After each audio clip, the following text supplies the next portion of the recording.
Hello, and welcome to the John Ark Show. Today's episode is called What to Do If the Police Don't Come. Before we begin, I want to encourage you to subscribe to our channel for free. You can also like, comment, and follow us. We're going to have a lot of great celebrity interviews coming up, so make sure to click on the notification bell so you can get notified every time we upload a new episode. I'd also like to tell you about a service called HollywoodIsCalling.com. It's a great service that allows you to purchase live phone calls with more than 100 celebrities. The calls start out at $19.95, so check it out. HollywoodIsCalling.com. It's a great gift idea for someone you care about or for yourself. Give it a try. Now, let's get started. All across the country, the police are getting defunded, their authority is being reduced, and their legal immunity from lawsuits is being eliminated, which is restricting their ability to do their job and making them really paranoid. Because of this, the number of innocent people you can see getting attacked, shot, killed, and accosted in online videos is increasing dramatically every day. In fact, if you go to some of the video sites, you will see that there are now so many of these videos that you can literally watch them all day long and never run out.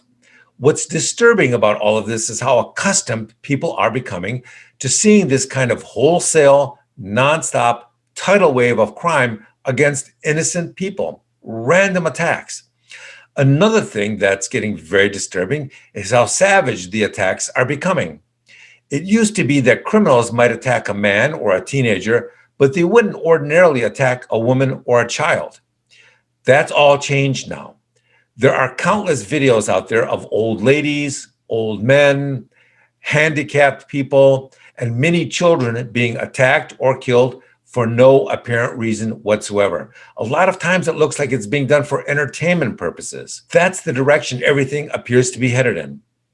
What happens if you find yourself in a life and death situation and you need immediate help and the police don't come, or they can't come because they're saving someone else's life at the moment? 99% of the time, if the police don't come, it's because they have been defunded or there are no longer enough of them to help protect people in their time of need. Other times, it's probably because they've been delayed by having to deal with so many other criminals that it'll take them quite a while before they get to you. But that's not going to do you any good if you're being attacked or you're in serious danger of being killed. What should you do? Well, every situation is different, and you will have to decide for yourself and use your best judgment. It's not possible to tell everyone what they should do in a life and death situation, but what we can tell people is what others are doing to survive, or at least increase the odds of surviving a life and death situation. Remember, when these situations arise, they often occur in a matter of seconds. So your best bet is to prepare for them in advance, both psychologically and physically. Obviously, the first thing people often do is to call 911 while they're also attempting to flee from the danger. What can people do ahead of time to maximize their survivability? Well, first and foremost, people need to increase their situational awareness. That means being constantly aware of who is around you, who is doing what, and who looks like they might pose a threat. People have to stop feeling that if they look around or they act like they're being too observant or too aware, then they will somehow look paranoid or strange.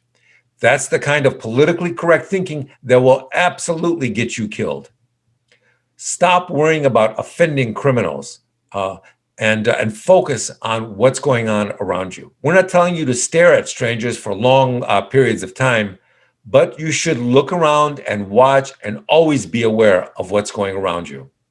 The next thing people in high-risk neighborhoods should avoid doing is walking around and talking on their phones or staring at their phone screens. That's called distracted walking.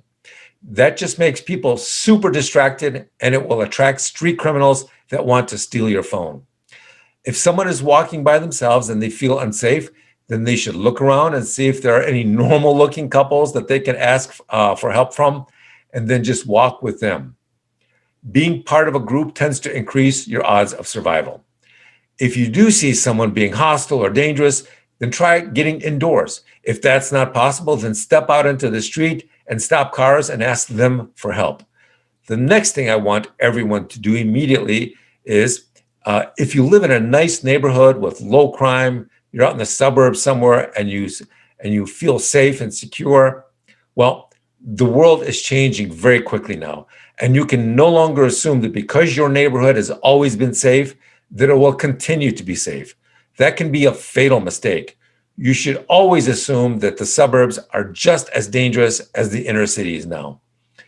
If you're at home and someone is breaking in, then you should call 911 and grab a kitchen knife or a baseball bat and decide if you're going to be better off running out the back door or hiding in the house. That's a judgment call only you can make. In some high violence areas where single women tend to live alone with their children, I've heard of men trying to kick in the front door. The woman will scream out that she has a shotgun when she really doesn't. Sometimes this bluff works, and sometimes it doesn't.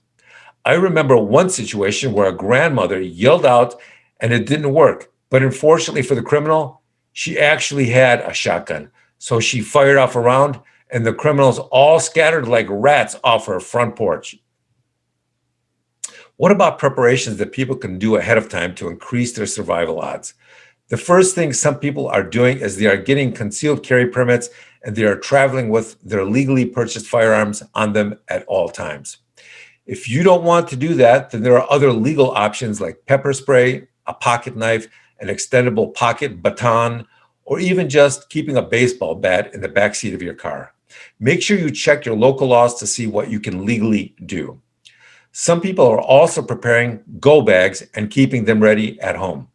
A go bag is a bag that you prepare in advance. You put everything in that bag that you'll need to survive if you have to leave suddenly. If you're not sure what to put in your go bag, then simply Google the following question: what do I put in my go bag? And you'll see countless suggestions for you. Since everyone's needs are different, you'll have to review the various lists online and decide for yourself what it is you'll need to take with you. What you put in your go bag can depend on where you live, what the climate is like. It can depend on your medical or pharmaceutical needs. It can depend on a lot of different variables, so you'll have to decide on your own. So what happens if the police never make it and you're just seconds away from being attacked? What should you do?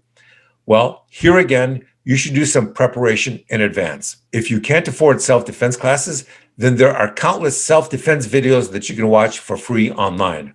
Remember, you don't have to be a black belt in karate or self-defense to avoid an attack. You just have to be prepared and informed. Once again, there are countless videos online that can teach you how to outsmart an attacker, how to evade an attacker, or how to defend yourself from an attack. Another thing you can do if you've called the police and they're still not coming is you can call your neighbors and tell them what's happening and ask them to help in any way they can. Call several neighbors if you have to and ask all of them for help. Have a family meeting in advance and create a family plan or strategy for doing what you need to do as a family if you're all under attack. Decide where you will all run to and meet. Decide what the children in the house can use as defensive weapons if someone breaks in. Something you have to know and remember, and that is some attacks are so sudden and violent and random that the only way to deter them is to run away, or if you have to defend yourself, as violently as possible. A lot of people that we see being attacked in public never saw the attack coming because it usually comes from the rear, so they never expected it. Some of these attacks happen within just a second or two and leave the victim unconscious or dead. You have to maintain your situational awareness at all times. I believe we're all entering an era where people will be forced to rely on themselves more than ever before. That means you should always try and call the police, but if they can't or won't come, then you have to have a backup plan, and that plan is going to be you.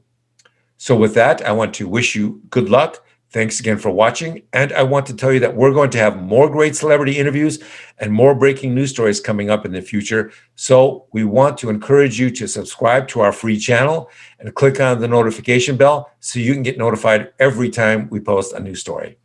Thank you for watching.